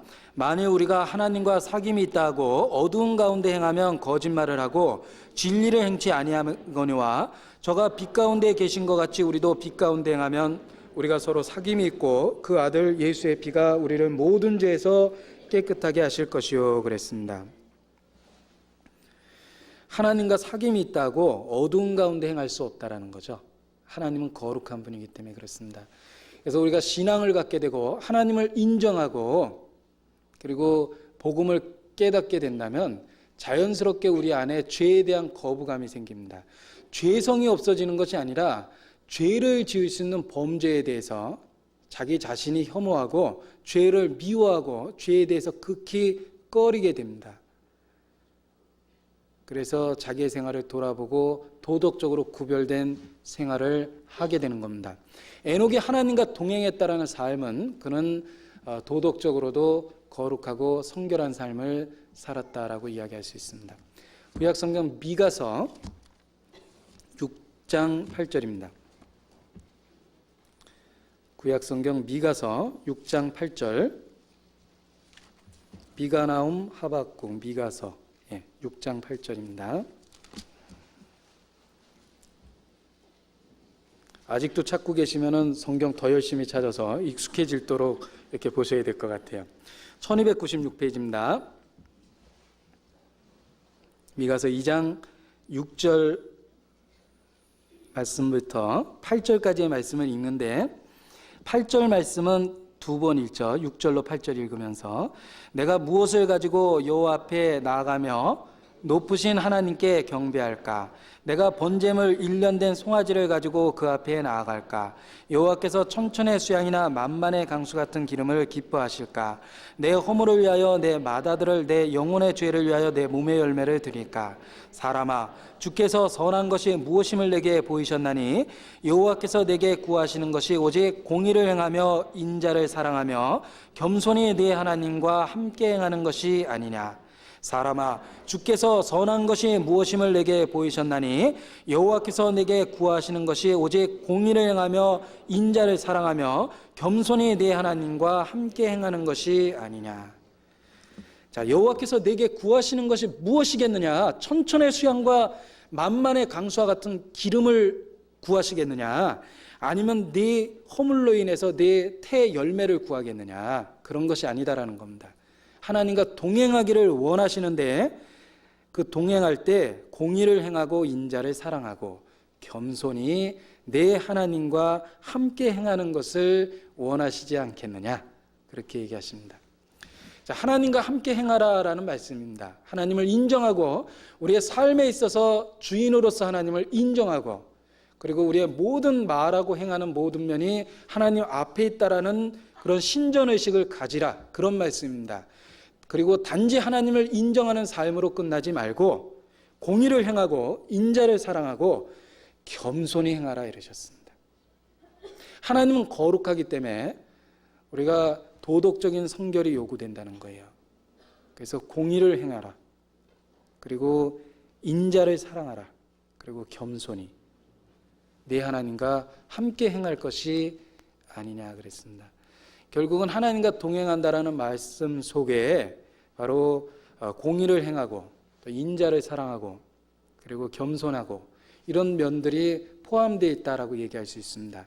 에녹은 하나님과 동행했습니다. 결국 그는 공의를 행하고 인자를 사랑하고 겸손히 하나님과 함께 행했다, 이렇게 이야기를 드릴 수 있습니다. 말라기 2장 6절입니다.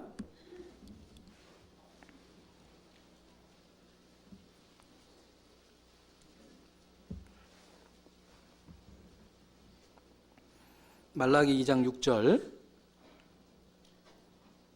같이 읽겠습니다.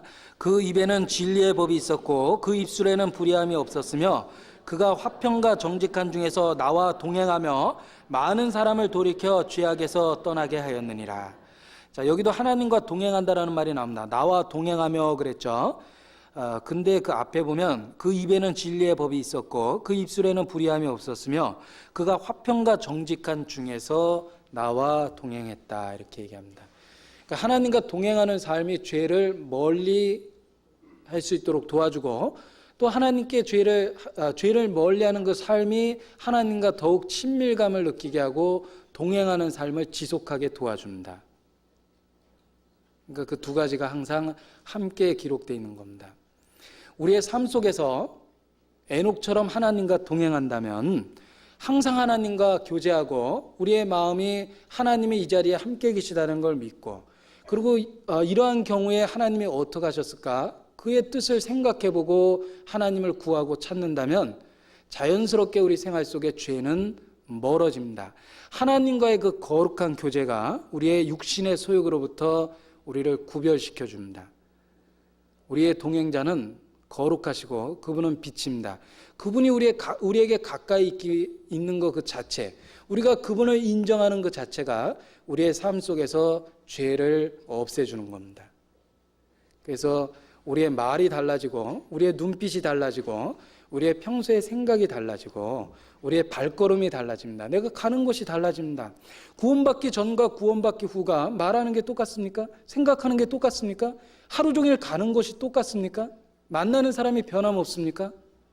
그렇지 않다는 거예요. 하나님과 동행하면 자연스럽게 그분은 빛이시기 때문에 우리의 삶이 죄로부터 멀어질 수 있도록 도와주십니다. 에녹은 하나님과 동행했습니다. 그는 성별된 거룩한 삶을 살았다. 우리는 확실히 믿을 수 있습니다. 하나님은 거룩하기 때문에 그분과 동행했던 에녹의 삶 역시 거룩했을 거라고 생각합니다. 자, 그런데 어떤 분들은 하나님 앞에 자기의 생활을 돌아볼 때 많은 핑계를 만들어냅니다. 하나님의 아담의 범죄를 추궁했습니다. 내가 선악을 알게 하는 나무의 실과를 먹었느냐?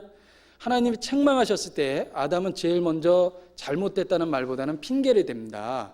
하나님, 제가 웬만하면 안 먹으려고 그랬는데 하나님이 주신 그 여자가 줘서 제가 먹었습니다. 그 여자도 책망했죠. 내가 어떻게 해서 이렇게 했느냐? 그 뱀이 꼬셔가지고 제가 먹었습니다. 자, 인간이 범죄했을 때 제일 먼저 하나님께 나온 대답은 말대답이었죠. 핑계를 댔습니다. 마찬가지로 우리는 신앙생활 가운데 이것이 정로다, 그리스도인의 삶은 이렇다, 분명하게 우리 마음에 일깨워지면 우리는 대번에 육신에선 핑계가 나옵니다. 요즘 IMF인데 살기가 얼마나 어려운데 내가 신앙만 갖고 살 수 있냐고.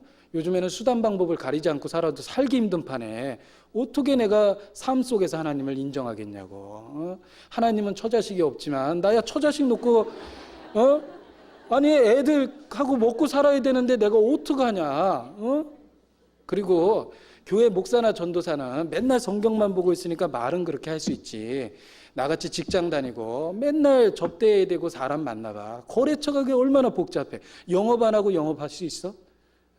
그런 이제 내적인 핑계가 막 끝없이 나옵니다. 제가 이렇게 자연스럽게 얘기할 수 있었던 건 제 마음속에 비슷한 생각이 있었었기 때문에 그렇게 얘기할 수 있는 거예요.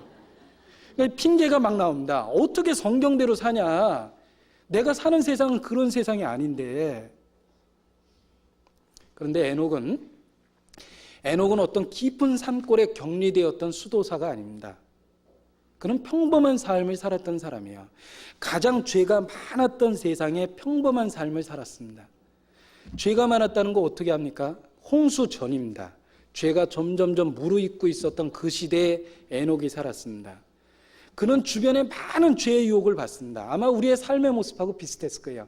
지금 하루 종일 눈 뜨고 이렇게 주변을 살펴보면요, 눈 어디다 둬야 될지도 못할 만큼 아주 우리 주변엔 죄에 대한 유혹이 너무너무 많습니다. 에녹이 아마 그와 같은 삶 속에 있었을 거예요. 그는 격리되어 있었던 수도사가 아니라는 거예요. 그리고 그 사람은 장가도 안 가고 어디 처자식도 없었고 혼자 있었던 사람이 아니라 그는 평범한 사람이었습니다. 그가 자녀를 낳았으며 하나님과 동행했다. 에녹도 평범한 가장이었습니다. 그도 자녀를 낳았습니다. 그도 가정이 있었고 돌봐야 될 아내와 자식들이 있었습니다. 그는 평범한 일상의 삶을 의뢰하고 똑같이 살았습니다. 그럼에도 불구하고 그는 하나님과 동행했습니다. 결국 우리들의 많은 그 변명은 그야말로 하나님 앞에 변명이요 핑계입니다. 하나님은 심판대 앞에서 에녹도 죄 많은 세상에 살았단다. 그도 자녀를 낳고 너와 같은 가장이었고 평범한 사람이었다. 그도 자녀를 키우느라고 고생했단다. 그러나 그는 하나님과 동행했다 얘기하실 겁니다. 우리는 너무 쉽게 환경을 핑계댑니다. 그런데 그 환경은 실제로 하나님 앞에 전혀 사유가 되지 않습니다. 우리는 일상의 삶 속에 비록 내 주변에 죄가 파도치고 넘치고 많은 유혹이 있고 그리고 살아가기 힘든 어려운 시대에 있지만 그래도 하나님과 동행할 수 있습니다. 왜? 에녹이 그와 같이 했습니다. 우리도 그렇게 할 수 있습니다. 이 세상에서 존경받는 사람 중에 성자라고 일컬음을 받는 사람들이 있습니다. 그런데 그 사람들의 삶의 모습을 보면 성자가 아니에요. 왜? 그들은 격리되어 있습니다. 깊은 산 중에 있어요. 죄 질 일이 뭐가 있습니까? 아무리 살인범도 깊은 산 중에 머리 깎고 갖다 놓으면 다 성자처럼 돼요. 뭐 죄 질 일이 있고 욕심 부릴 일이 있고 미워할 사람이 있어야죠. 진짜 하나님 앞에 성자는 일상의 삶을 살아가면서 구별된 생활을 한다면 그 사람은 진짜 존경할 만한 사람입니다.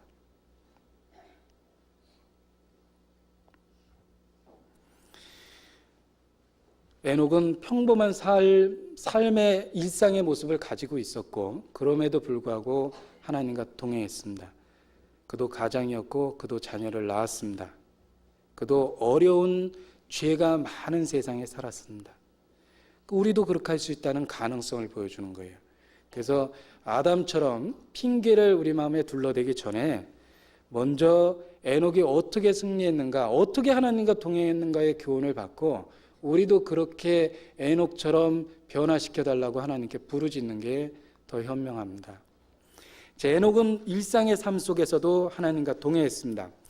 그리고 에녹은 하나님 앞에 하나님의 대리자로서 세상의 심판을 경고하고 하나님의 나라가 임할 거에 대해서 전도했습니다. 에녹은 평신도 전도자였습니다. 그는 직분도 없었지만 그의 삶 속에 하나님을 전했고 심판에 대해서 경고했습니다. 그러한 모습이 또 하나의 에녹이 하나님과 동행했다라는 삶의 모습이라고 생각합니다. 신약성경 유다서 보겠습니다. 신약성경 유다서, 에녹에 대한 이야기가 성경에 3번 나옵니다. 창세기 5장, 히브리서 11장, 그리고 지금 읽고 있는 유다서입니다. 유다서 14절입니다.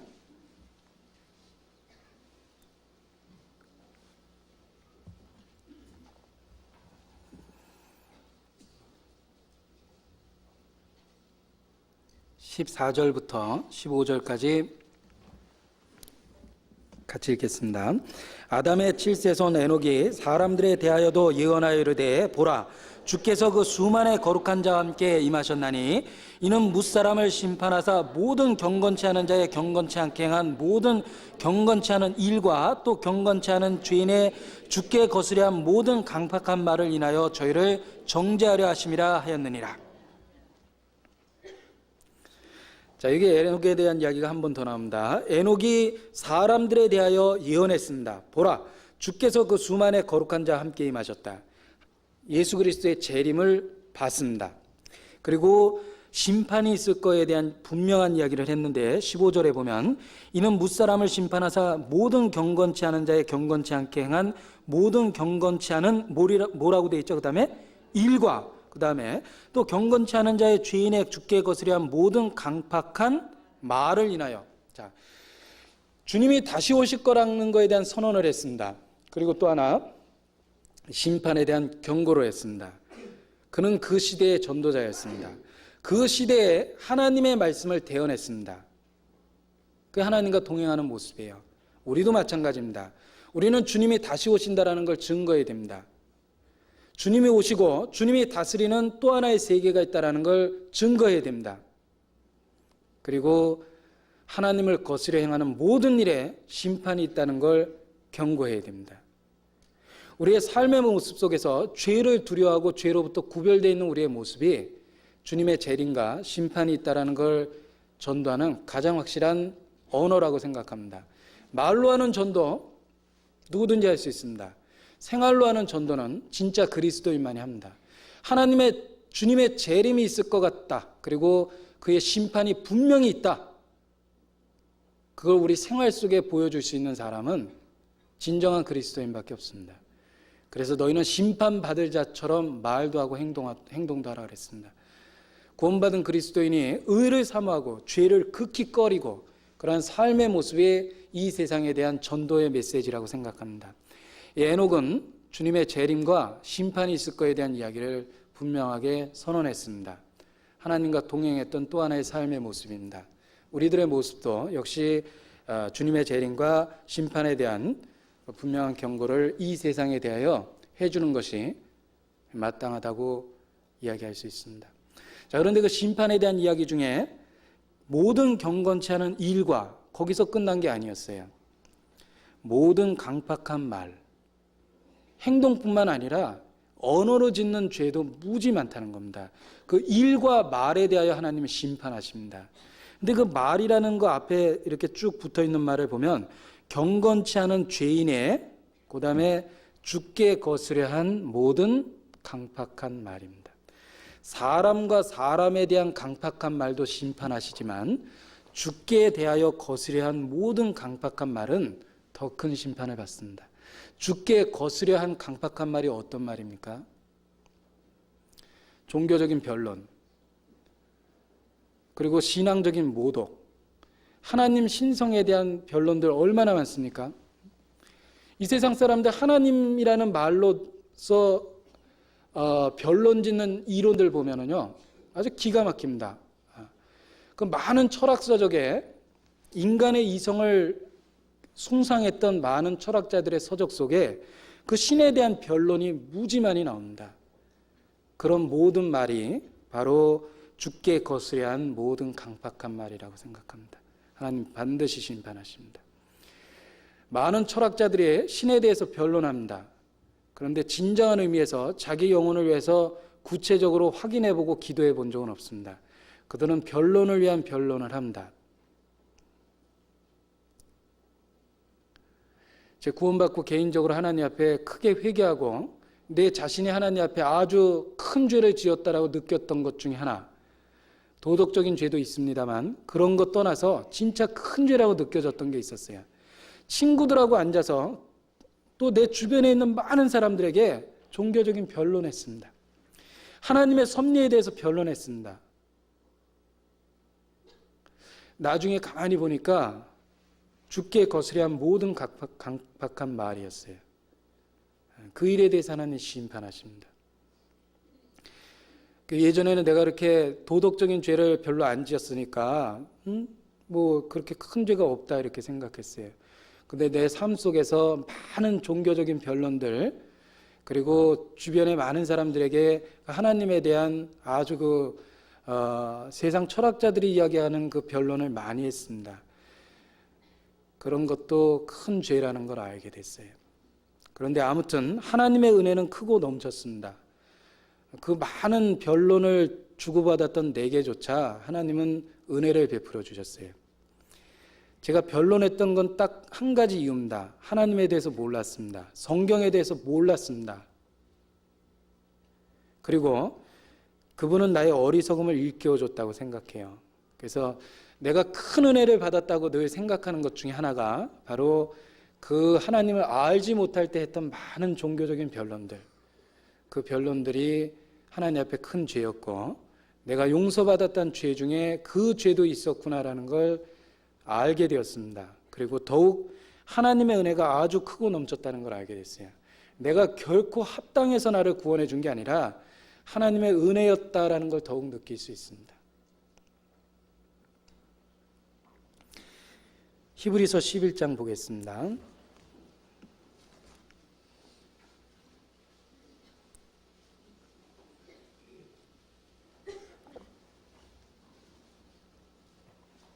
(5절) 제가 다시 읽겠습니다. 믿음으로 에녹은 죽음을 보지 않고 옮겼으니 하나님이 저를 옮기심으로 다시 보이지 아니하니라. 저는 옮기우기 전에 하나님을 기쁘시게 하는 자라는 증거를 받았느니라. 에녹은 옮기우시기 전에 하나님을 기쁘시게 하는 자라는 증거를 얻었습니다. 자, 우리도 휴거를 기다립니다. 주님이 오시기를 기다립니다. 에녹이 옮기었던 것처럼 우리도 주님 오시고 우리를 그 영원한 세계로 옮겨주시기를 기다리고 있습니다. 비슷한 처지죠. 그런데 에녹은 옮기우기 전에 하나님을 기쁘시게 하는 자라는 증거를 얻었습니다. 그렇다면 자기의 삶의 일상을 보고 하나님 앞에 스스로 질문해 보십시오. 자기 마음속에 자기는, 내 자신은 지금 이 순간 하나님께 그 기쁘시게 하는 자라는 증거를 얻었습니까? 우리의 삶의 모습이 진짜 하나님을 기쁘시게 하는 일에 관심이 있습니까? 하나님을 기쁘시게 하는 일이 무엇인지 성경을 가지고 몇 가지를 생각해낼 수 있습니까? 하나님을 기쁘시게 하는 일에 관심조차 있습니까? 에녹은 옮기우기 전에 하나님을 기쁘시게 하는 자라는 증거를 얻었습니다. 우리도 주님 오시기를 기다리고 있어요. 지금이 바로 옮기우기 전입니다. 그렇다면 우리의 삶의 모습 속에서도 하나님을 기쁘시게 하는 증거를 얻어야 되고, 우리의 일상의 생각 속에 하나님을 기쁘시게 하는 일이 무엇일까 생각해 봐야 됩니다. 너희는 주께 기쁘시게 할 것이 무엇인가 시험하여 보라 그랬습니다. 시험해 보신 적 있습니까? 성경을 통해 찾아보신 적 있습니까? 우리의 삶의 모습이 마땅히 그렇게 되어야 된다는 거예요. 우리는 지금 옮기우기 전에 살고 있습니다. 그렇다면 우리도 에녹처럼 기쁘시게 하는 증거를 얻어야 됩니다. 주께 기쁘시게 할 것이 무엇인가 시험하고, 그리고 우리의 관심과 우리의 일상의 모든 노력이 거기에 기울여져 있어야 됩니다. 너희는 먼저 그의 나라와 그의 의를 구하라. 너의 몸을 하나님의 기뻐하시는 거룩한 산제사로 드리라. 하나님의 의를 구하고 우리의 육체의 삶을 하나님의 목적에 더욱더 헌신해야 된다고 생각합니다. 우리가 바로 그 옮기우기 전에 있고 우리도 그 기쁘시게 하는 자라는 증거를 얻어내야 되기 때문에 그렇습니다. 히브리서 13장 21절입니다. 히브리서 13장 20절부터 제가 읽겠습니다.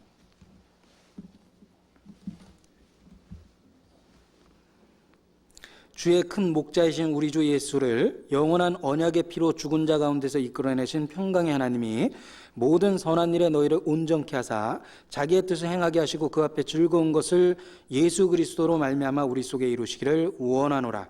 영광이 그에게 세세토록 있을지어다. 아멘. 그랬습니다.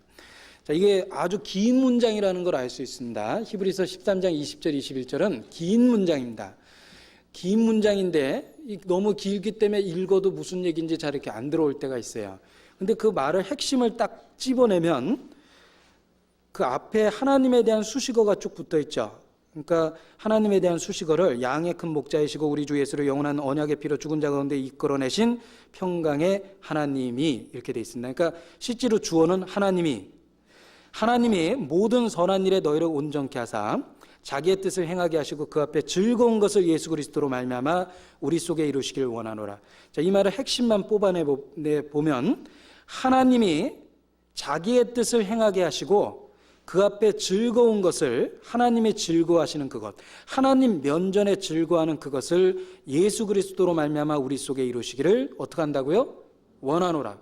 원한다라는 말은 기도한다라는 뜻입니다. 우리의 간절한 소원이며 우리의 부르짖는 기도의 제목입니다. 우리도 마땅히 무엇이라고 기도해야 되냐면 하나님이 우리 속에 자기의 뜻을 행하시기를 기도해야 됩니다. 내 주여 뜻대로 행하시옵소서 그랬죠.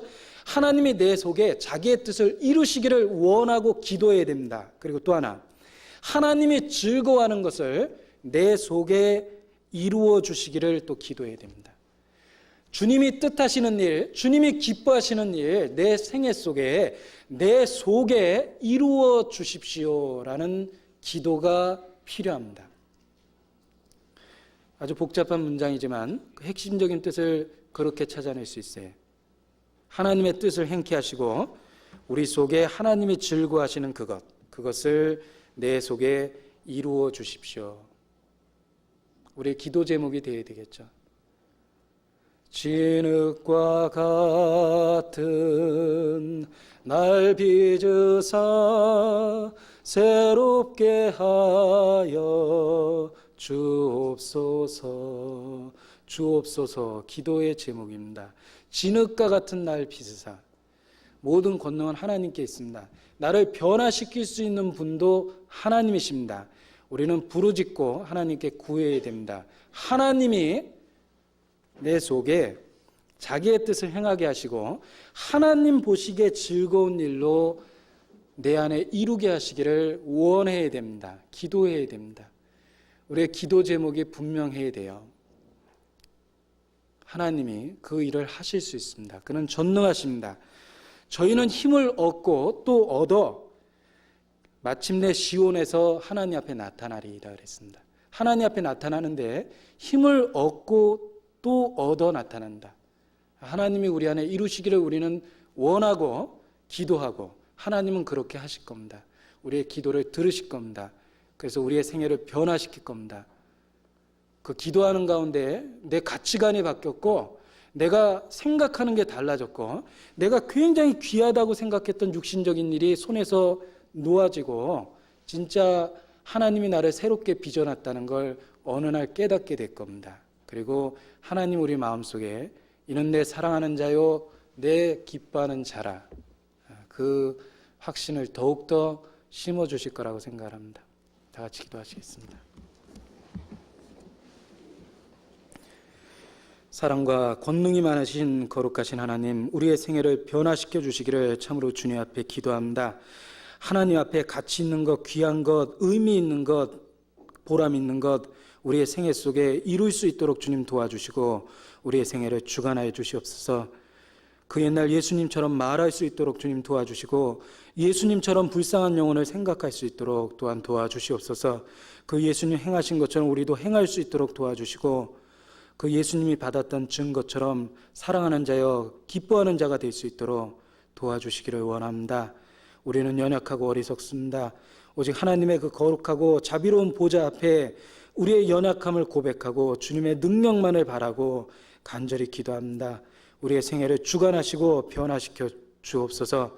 참으로 잠시 잠깐의 영원한 처소에 영광 중에 주님 만날 수 있도록 우리의 생애를 변화시켜 주시고 때마다 일마다 도와주시기를 간절히 기도합니다. 저희를 사랑하시는 우리 구주 예수님 이름으로 감사하며 기도드렸습니다. 아멘. 네, 찬송하시겠습니다. 456장 찬송하시겠습니다.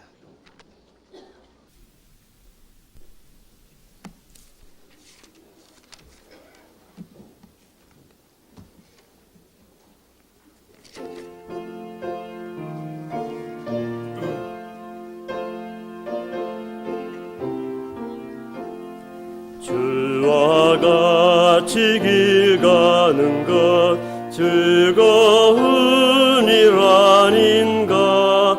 우리 주님 걸어가신 발자취를 밟겠네. 한 걸음 한 걸음 주 예수와 함께 날마다 우리는 걷겠네. 어린아이 같은 우리 미련하고 약하나 주의 손에 이끌려 생명길로 가겠네. 한 걸음 한 걸음 주 예수와 함께 날마다 우리는 걷겠네. 꽃이 피는 들판이나 험한 골짜기라도 주가 인도하는 대로 주와 같이 가겠네. 한 걸음 한 걸음 주 예수와 함께 날마다 우리는 걷겠네. 옛날 선지의 넛같이 우리들도 천국에 들려 올라갈 때까지 주와 같이 걷겠네.